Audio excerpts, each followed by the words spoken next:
Welcome to my inventory room. This is going to be part 3, kind of my what I've learned in the 6 months of reselling. Okay, so the first thing we talked about is time. Know what time you've got to spend to this. Number 2 is kind of do your research, and number 3, I feel like is inventory. Like, do you have the space for inventory, and how you're going to keep up with it. Okay. Before I got started, I watched a lot of YouTube videos on the methods of how people keep up with their inventory, etc. It snowballs very, very quickly, even if you're just pulling your inventory out of your own closet or out of your own house to kind of see if you want to get going on this. You need to have some way to keep up with your inventory, okay? So from day one, I did employ the box method. That's what I'm going to call it, okay? So let me pull one down.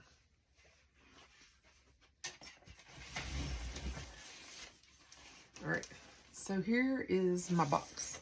It doesn't have a size on it, and I can get that, but basically I use poly mailer bags. That was another thing that I've done from the beginning. So even if you are just going to sell your clothes, your kids' clothes, your husband's clothes, whatever, I would get something like this. The poly mailers are pretty inexpensive off of Amazon. I've got 2 different sizes. This size right here says it's a 10 by 13. You see it has the rip-off sticky thing, and then the bigger one, the wider one, is a 12 by 15 and a half. That was, I just needed a little bit bigger for jeans and stuff like that. So the box fits them perfectly, and they just kind of nest behind each other, okay?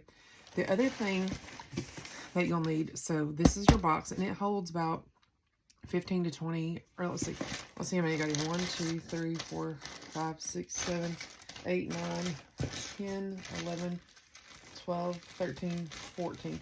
14, there's plenty of room to move some up. I've just pulled stuff out and I haven't redone it. And there's some kind of bulky ones in there. So between, say, 15 to 25 items, depending on how thick the item is. Okay, so your box, your poly mailer, and then an inventory SKU, okay? I ordered these off of Amazon as well. The boxes came from The Boxery, and I'll put that link in the video as well. But some type of way to keep up with it. Because what if you end up with 17 black shirts? Then you're going to have to go through and look at every single one of them, and it's just a nightmare, okay?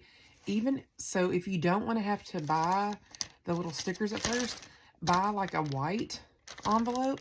Then you can just write your number on it with a Sharpie marker or something. Just make sure that it doesn't get on your clothes, rub off, okay? So this is how it started. Look, you'll see number 1. The very first item that I listed, still here 6 months later. I'm going to have to do something with that sucker. Okay. So, as you see, I've got 1, 2, 3, 4 across, and 1, 2, 3, 4, 5, 6 down, okay?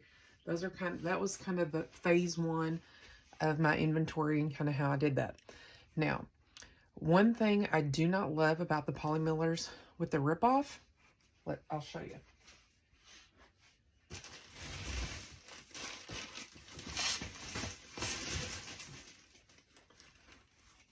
Look at this box.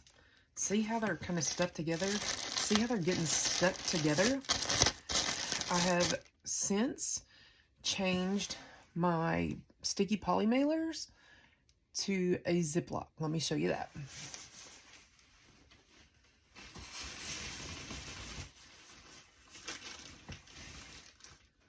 So with that, we move over to my second set of inventory.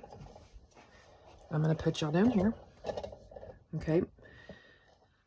This is my tote method. My husband bought me these Home Depot tote racks. Let me see if I can get further away so I can see better. These Home Depot tote racks, and they hold a 27 gallon or a 24 gallon, either way, tote, and they're pretty good. So one set of shelves holds 2, 4, 6, 8. Okay, I can get some up on the top, but I'll tell you what, they get heavy because I can put at least 2 of my box method boxes into a tote. So it's very heavy, okay? But it was better than me stacking them. I was stacking them in another room, and then inevitably I needed an item out of the bottom tote. It was just a nightmare. So anyway, so let me open up and show you. So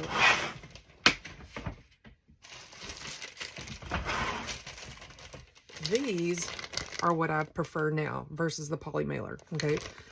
All my items still will stay in this item, or in this bag to ship. I'll put it in here, then I'll put it in another poly mailer or a box or whatever. I double bag mine, and I'll talk about that in a different video. But for inventory purposes, see, I can kind of squish the air out of them too, so kind of like those space saver bags, and then push the air out and then zip them closed. Or if I want to just kind of leave them cracked, I can push them together and then all the air kind of squishes out. But there's nothing sticky. There's nothing sticky. They're not sticking together. It's amazing. I love it. Okay. Anyway, so, but still, again, I've got my numbers. I prefer that little sticker, but if you just want to write your numbers on there, but I highly, highly, highly encourage you to do that. Now, if you're in Nifty or eBay, there's a SKU area. So what I've done is that's where I put this number. Okay. Your customers cannot see it. Only you can see it. I have gone another whole step, and that again is another video, but I also include the date because I use Nifty Relister, and so it looks like some of my items have only been on the system for like 30 days because they relist every 30 to 60 days. And I want to know that, did I list this July 1st? Okay, like how long has it really been on there? So in November or December, I started adding the date along with this inventory number in that SKU field. Okay, but here's that. So, okay, so I'm going to pull down a tote. Now on the totes, I have the inventory tag just on a sticky note. You can kind of see, let's see. See, sticky note that I've taped, and it says 977 to 1023. This one says 1024 to 1069. Okay, so every tote has a little bit different inventory, and it just kind of depends on how big the items are. So what I do, I have a stool in here. I have my stool. I pull down my tote, sticking on there, and this just helps me have leverage to get it back off the ground. Now this one has poly mailers. See, poly mailers. But I didn't want to just totally toss them. But anyway, so they're just in there, and then a couple of the bigger items or the bigger bulky items are just set up on top. But they're pretty much in order in all of my totes. Okay, and then you have to get these right on these little running bars. This area right here. Pick it up. Slide it in. Alright, so that's how I do my clothes. Alright. For those of you who aren't selling clothes, or maybe you're phasing out of clothes, so everything that are in poly mailers, they just have their inventory number, okay? So it doesn't really matter. But over here, my inventory system, okay, because you have to have a system for all this stuff, I'm telling you. I decided to do the bottom, C is A, then B, then C, then D, and that's E, okay? So every shelf I have in my whole inventory, the bottom is A, B, C, D, just going up, okay? Then going across, it goes 1, 2, 3, okay? On this bottom one down here, this is some inventory that I need to put up. But see, it goes A, or A1, A2, A3, A4, A5, A6. So these items do not have the typical inventory tag like this, because it's stuff, see, that I don't want to stick stuff to. All right. So this box is just C1. And in that SKU number, again, I put C1. Okay. The first time I realized that I really had to have an inventory system for that little stuff that didn't have the inventory tags on them was when I could not find an item that I had an order for, and I panicked. I just couldn't find it. It was a little glass. I'll never forget that little glass. It's a little vintage, you know, those little jelly jar glasses that people used to drink out of now. I had a set of 3 of those, and I couldn't find them anywhere. I was going mental because I couldn't find them.